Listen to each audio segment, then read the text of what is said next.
Welcome to the Omziel Healing Sanctuary. We're giving you bite-sized information for you to take in your daily life and use it.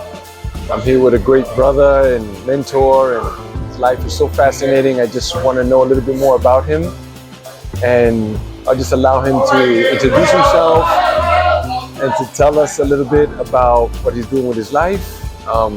Excuse the noise in the background. We're in a cigar lounge. It's a beautiful, beautiful place, and we're just chopping it up over here. So please, brother, introduce yourself. Sure. My name is Chuck Kohout. My real name is Charles. I guess I met Omar initially through my network. One of my students and investors by the name of Nikki Rosa brought me to Omar's place for an ice plunge. We were with a bunch of people from our community. It wound up being an excellent team building experience. And I mean, a little bit more about me. I've been buying and selling houses for the last 20 years, and got a lot of other interesting hobbies too. Nice. What is it you'd like to know, Omar? Well, you have the YouTube, you've got the Instagram, you have the TikTok, quite successful in those areas too, social media. Yeah, all right. And then you've made a little bit of money too, actually. So, Good month. yeah, tell us about perhaps like where you've come from a little bit. Yeah. Okay, where I've come from. I was born in Barfield, New Jersey. My mom is how do I describe it? Say she's a manicurist turned nurse. My dad is a PhD in psychology turned baker. It's not the greatest town in the world. I'm one of these kids that actually in first grade I was really smart. I got skipped ahead a year to second grade. The very next year I got left back. They figured out I was memorizing everything and not reading because I was actually dyslexic. My parents moved to Oradell because I had a good special ed program. And I don't know, went to college, trying to squeeze 4 years into 5. I got out in 4.5 with a degree in rehabilitative services and a concentration in biology. And after that, I went to work in Midtown Manhattan as a textile jobber because I found out I couldn't teach or do what I wanted to because I got arrested at 18 for running a fake ID ring. Always had an entrepreneurial spirit.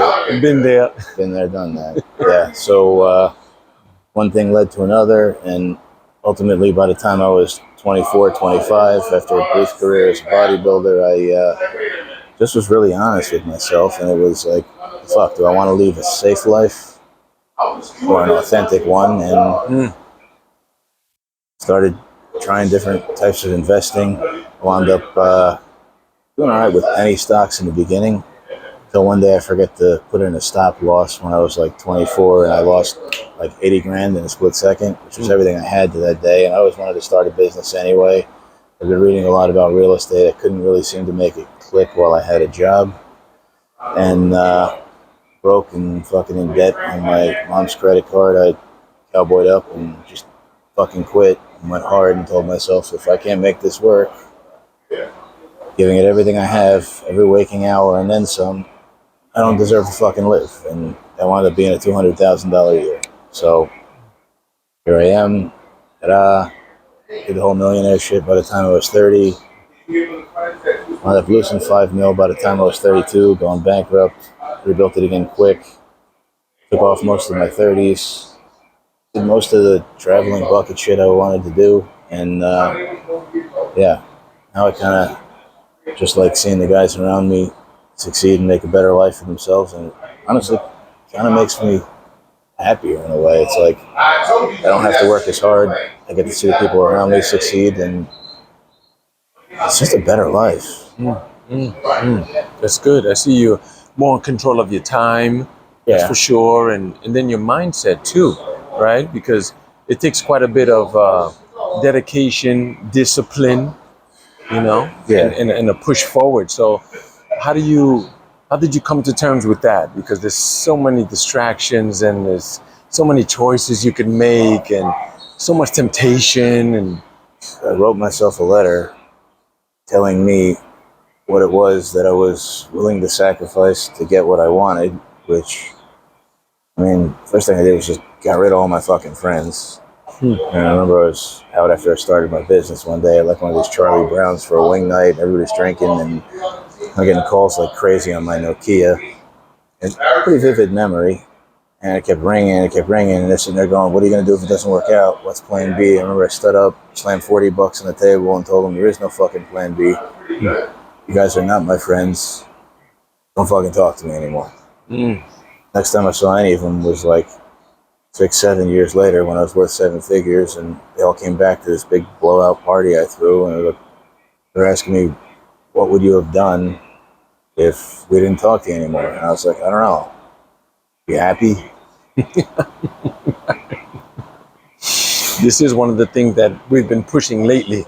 Been telling guys, you know, if someone is not fueling your fire and throwing kerosene on your fire, then get rid of those losers, man.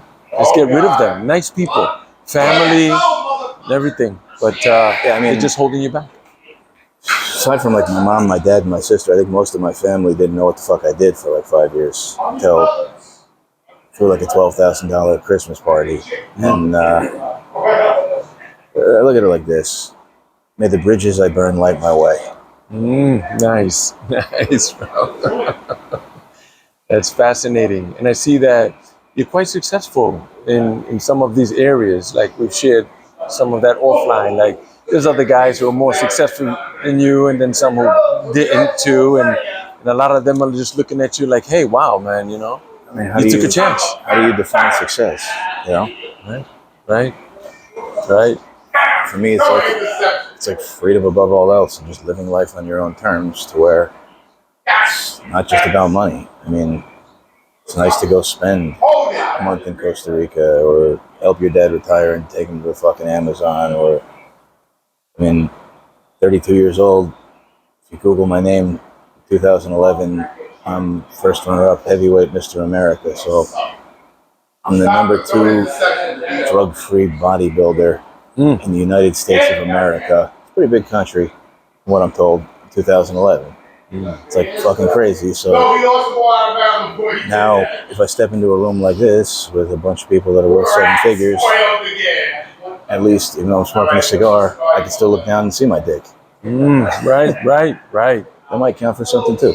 Exactly. Just might. That's right. It's incredible how when you look at something that you want to do, and then there's countless other people that want to do the same exact thing too. You know, how did you rise above that? Like, let's take the bodybuilding for instance. Like the level of discipline and sacrifice. At a certain point, it became doing it for not just what it made you physically, but it was a matter of like making and keeping agreements with yourself, which cultivates self-reliance and confidence. And I remember the last time I was on stage at 24, you're looking out into a crowd of 1,000 people in your underwear, and you crack the top 5, and there's 5 other guys on stage there in your weight class. You're thinking, Jesus, not that many people can do this. Like, I dedicated 7 years to doing this. It just became more discipline, more structure, and ultimately it teaches you how to manage many different things, like underlying structure, which I still do to this day. Meal preparation and working out in the morning, which helps me deal with the chaos that I deal with in business. It gives me stability. It allows me to be comfortable in the chaos and certain with uncertainty. Yeah, it makes me think of Atomic Habits, right, by James something or other, but Atomic Habits. And that book taught me about those things, about the structure, about the rituals, right? Because it's just rituals. Get up every morning, do the same thing. It's like brushing your teeth. Yeah. It's like going to the gym. Just keep going, no matter what. I mean, even like the financial shit, where it was, ultimately wanting to become a millionaire, not because of what you make, but because of what it makes of you. Mm. And you know, I've heard people say, God only knows how many times over, where you know, if you lost everything, or if these people lose everything, they'd have it back in 6 months or less. And fuck, I've lived it. Pretty wild. It's like, holy fuck, I know how to do it. I've done this already. I know how to get back there even quicker, because now I know all the mistakes to avoid along the way. Right. I know all the intricacies. But I know it hasn't been a smooth ride for you either. You were sharing some of those things about how the road can be quite bumpy too. Yeah, what was it? I think it's like a Winston Churchill quote. Success is jumping from failure to failure without losing enthusiasm. Wow. That's right. Yeah. So maybe you could tell us a little bit about that. I know that you got injured a bit and there were some major setbacks and how you came out of that. Yeah, I mean, which setbacks do you want to know, Omar? There's been more than I can count. And the best-selling book will come out. It's one of the things that I still have to check off my bucket list, because Nice. fuck it, I want to. And I didn't do all this living to not be able to tell stories about it. But, I mean, there's been tons of setbacks. There's been financial setbacks. You ever lose $5 million? Oh man. That makes me the authority in the room. Right, And, it does. I was just so focused on moving forward that I didn't sign a check for 7 years. Wound up getting robbed by the people that are closest to you. Wow. And then the physical challenges too. You told me that you were ill for a bit and it was a lot was taken away from you. I don't know if I even really want to view it as taken away. It's just, it's a challenge, and you need to improvise, adapt, and overcome. I mean, the first time I stepped down from bodybuilding, I got in a car accident. I wound up with a couple herniated discs, concussion, to where I literally couldn't work out anymore. And it allowed me to bow out gracefully and take that same level of focus and throw it into something financial until I lost that and got it back while I got the bodybuilding shit back, and just taught me balance and peace. And Okay. Why the real estate? Why that? Was there something I mean, that the way came that I up? do it, it just kind of resonates with my personality, with my DNA, where I'm dyslexic. I'm not a fucking math whiz, but confident in my ability to solve problems. And the way that I do it seems almost fucking magical to some people, or impossible, where you're buying things for next to nothing and exploiting a number of legal loopholes. And if you lose, you don't lose much. You lose whatever you put down, which is your time and 10, $20. But when you win, I mean, this is December 2023. Today is the 11th. It's my youngest daughter's birthday, and it's in a $200,000 month plus. I have a fucking tax problem. I got to spend some money quick. That's great. You do walk around with quite a bit of energy and attraction. So Yeah, I don't have any problems. I have challenges. I fucking love challenges. that's great. So when you do see a challenge, how do you take it on? Like, how do you work with it and say, hey, I could use this. I can work with this. What's the challenge? Present me with one. If it's something I think I can solve, I usually meet it head on. Give it everything I have. Feel exhausted, step away from it, or stay up late at night, change your perspective. I mean, I'm gifted in the point where I may not read, write, or spell that well, but I've come up with a number of compensatory strategies over the years to where I understand why I'm like that, because my brain has the ability to disassociate and take things apart and put them together in every possible combination faster than I could fucking comprehend. You take a simple word like cat, 3 letters, C-A-T. How many possible combinations of letters are there? What is it, 9 or 12 or something like that? And that's what a person with a linear thought pattern would say with C-A-T. But what my brain does is rip things apart and twist it every fucking possible way to where I solve problems. I could fix things. I think about And my parents have known this, and it's taken me a while to figure it out. But I think about one of my first dates with my ex-wife. I showed up at my dad's place at the bakery, and the sink was leaking. And my dad tells me the sink is leaking. I walked in the other room, and I took it apart, rethreaded it, put it back together in about 10 minutes. I went, there you go, it's fixed. And my ex-wife-to-be went, you could plumb? But no, I've never done that before in my life. Or somebody gave me a motorcycle for bailing them out of foreclosure. I got the Terminator 2 Harley Davidson Fat Boy as a gift. It's pretty cool, right? Nice. I took the future mother of my children out for a ride. First time we were out, the thing broke down.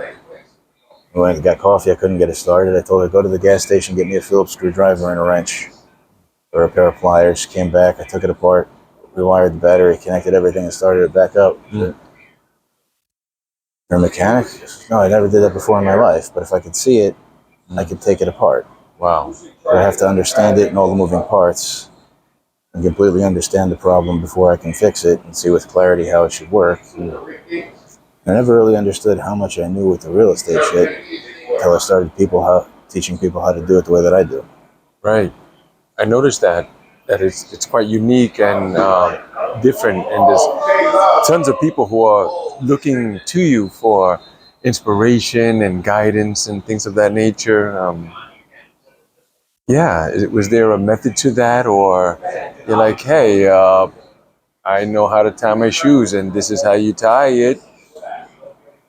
I mean, there's a method to it, but it's a method that I created where there's a reason why real estate agents need licenses and title agents need licenses and attorneys need licenses, where I understand all the moving parts of all their jobs and how to twist, turn, and contort them in any possible way till I can find the solution. But I'm not bound by that license. So on paper, I don't have the fiduciary responsibility, and I'm a layman. There's nothing tying my hands. Right. I have no credentials. Wow. Yet I've worked in every one of those fields for free to learn for months on end. Was there some sort of training that you've taken, or I'm sure you've had some mentors along the way? I want to show you, like, hey, do it like this and that, or... Yeah, I mean, there's tons of them, and what I realized is most of them that wanted to teach me how to do what I was doing weren't really doing it to the level that I wanted to do it, where, every one of these real estate clubs is run by somebody who services the ultimate investor. It's run by a lender, it's run by a title person, it's run by a lawyer, who all just want to get more fucking business. And I wanted to be the top of the pyramid.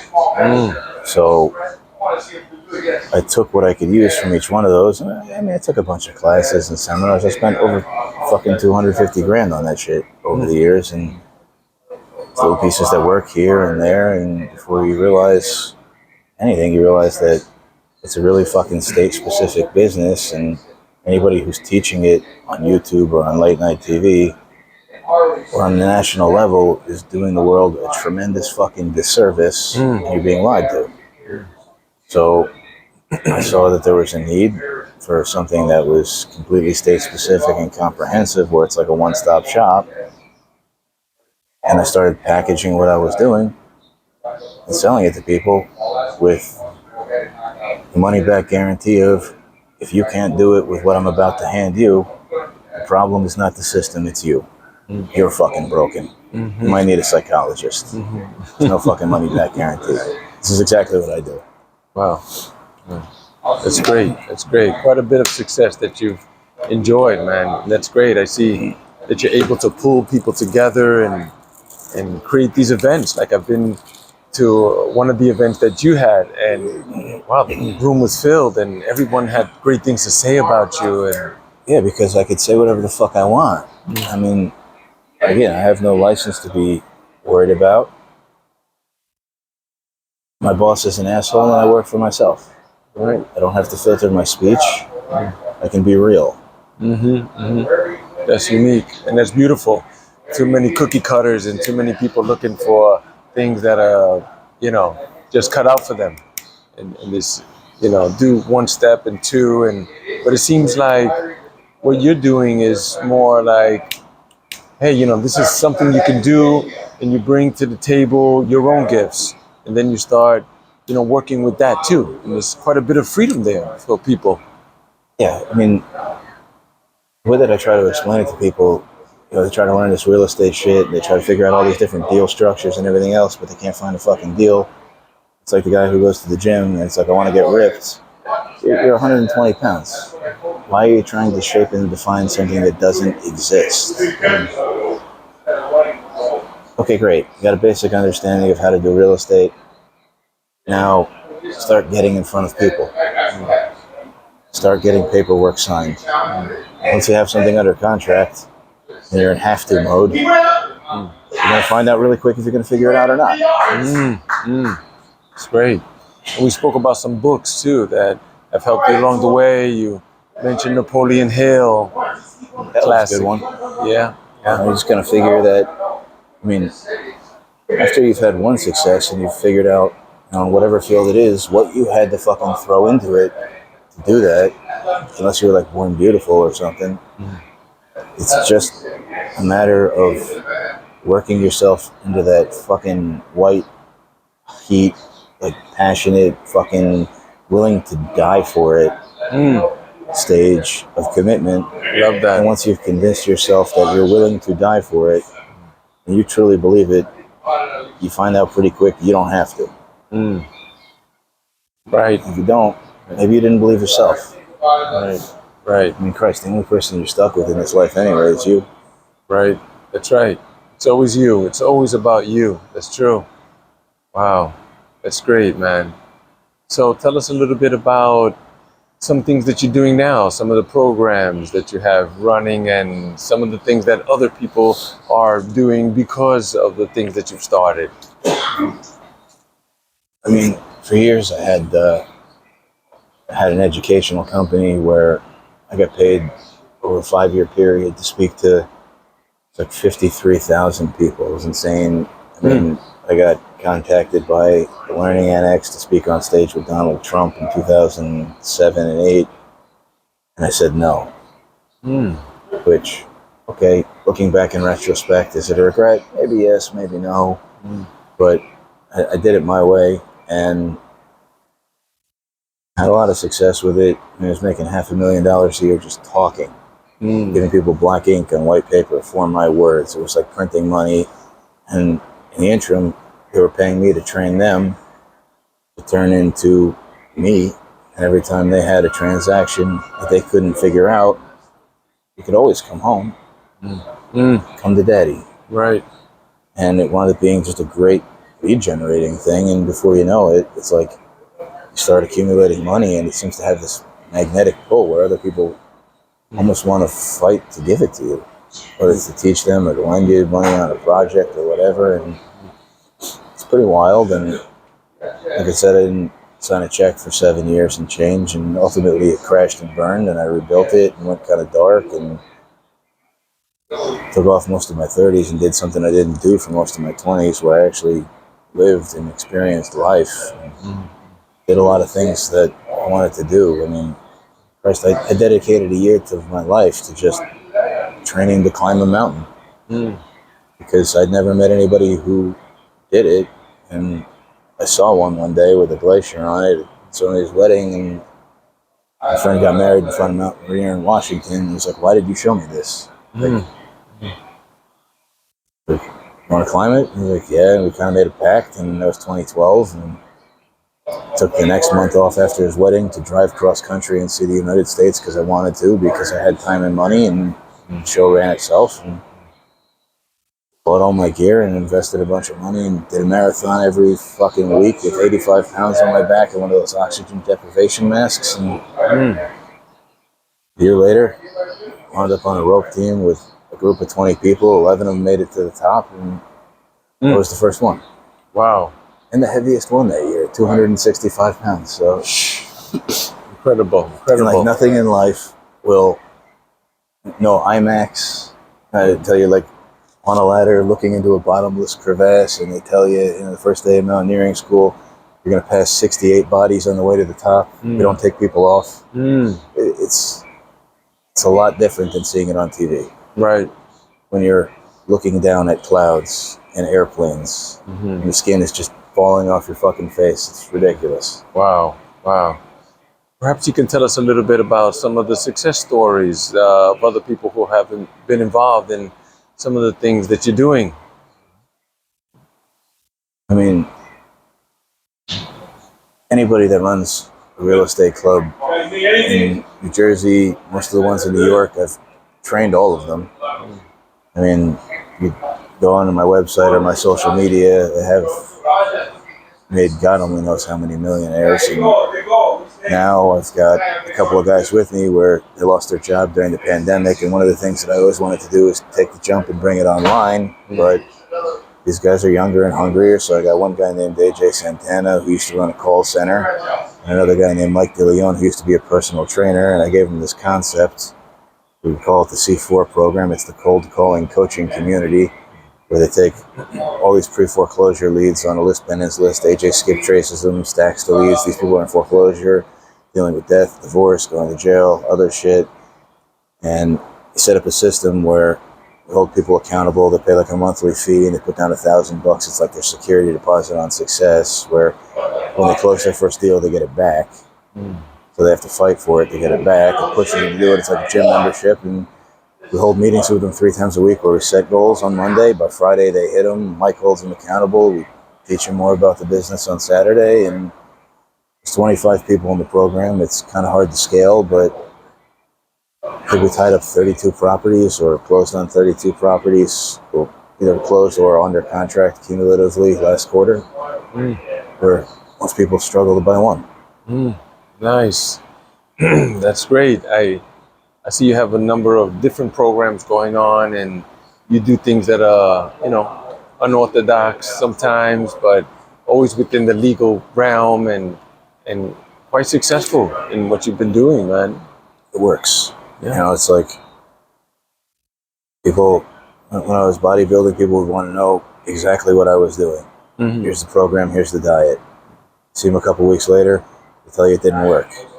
What'd you do? Well, I cut this out of it. Fuck you.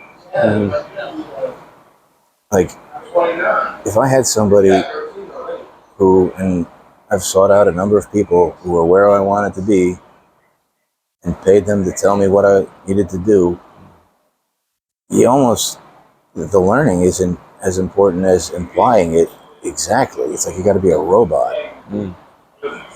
I tell you, call these people and say this, call 100 of them, and you'll make statistically 3 appointments. We're going to do it, but people don't. I don't get it. Right. Yeah.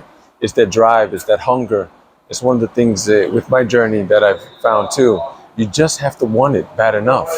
I noticed that people, when they don't do something, it's just because they just don't want it. They just don't want it. Yes. They'll make all those other, I want to say excuses, because that's really what they are, But you just have to be hungry enough and want it just like that, like breath. Yeah, it's, I have a breaking point to where you're only here for so long. And again, I said it before, do you want a safe life or an authentic one? You almost have to cultivate a disgust with mediocrity, with waking up, with going to work, with being like everybody else. And if it's not for you, it's not for you. But if it is, you got to figure out what's stopping you. And I don't know what stops most people. That's up to them. But the end result is the same. You're going to die. I'm going to die. There's 2 dates on your headstone. And the only thing that matters is the dash in between. Right. That's it. That's. I like to live like that also. Like, just go for it. Sometimes I don't feel like getting up and going running or yoga, meditation, or whatever it is that helps me in my practice. But I just push past those thoughts, because thoughts are just thoughts. They just come and go. That's it. Just depends. If I want it bad enough, I just do it. It's raining, it's cold, doesn't matter. Just go for it. Yeah, you have to cultivate. You have that little voice in your head that says you can't, and you got to cultivate a bigger voice that just says, shut the fuck up, bitch. One more rep. Get out of bed. Do it again. And if you do that, and you don't slip away from that, at least for me, you're never depressed. Right. But when you start failing yourself, you start failing. Yet people can't hold themselves accountable. Why, I don't know. Right. How about some of those routines that you have when you wake up in the morning, and some of the things that you do your best to be constant with, no matter what? You're hungry, you're tired, no matter what. I mean, I definitely rely a lot on just underlying structure where my current wife, let's call her number 3, technically number 2, and married the third, the one in the middle there, but we got a couple kids, baby mama, whatever. We live together, houses, cars, all that shit. Anyway, I mean, she'll tell you, it's like, you're the only person I've ever met who you like explode out of bed in the morning. You're like excited to do what you do, and it's, I don't know how not to where there's little things I do to save time. I suck at mornings, but every Sunday I'll meal prep 6 meals for the week. So I don't have to think about what's for breakfast, what's the next meal, what's lunch, whatever. Right. It's when I'm at my best. And I mean, I've had 32 people working for me, and I have a staff meeting and a handbook, and they're trying to figure out how you're more productive. What is it that you're doing different? And I'll sit there and I'll tell them after the meeting, what do you guys do Monday and Friday? You go out to lunch for how long? An hour? Well, I clock it. It's closer to 2. And I'll multiply that times 5, 4 hours twice a week. We're looking at close to 8 hours. 8 times 52. Let's do the math, Omar. Okay. What do we got? It's ought to be interesting. 8 times 52 equals that, divided by 24. I got an extra 17 days a year. I better be more successful than you.